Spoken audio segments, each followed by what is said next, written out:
অবশেষে প্রকাশিত হলো জাতীয় নাগরিক পার্টি এনসিপির নির্বাচনী প্রতীক শাপলা কলির অফিসিয়াল ছবি।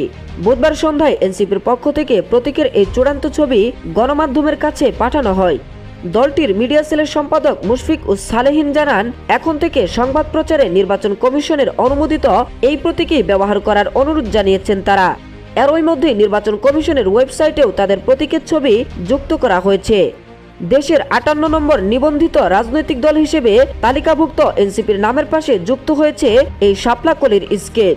যে স্কেচে দেখা যায় একটি অঙ্কুরিত শাপলা ফুলের কলি গোলাকার শাপলা পাতার উপর সোজা ভর দিয়ে দাঁড়িয়ে আছে।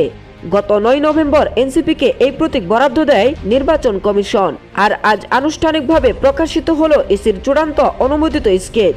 এদিকে বুধবার নির্বাচন কমিশন আরও জানায়, আসন্ন জাতীয় সংসদ নির্বাচনের ব্যালট পেপারেও এনসিপির প্রতীক হিসেবে থাকবে এই অফিসিয়াল শাপলা কলি।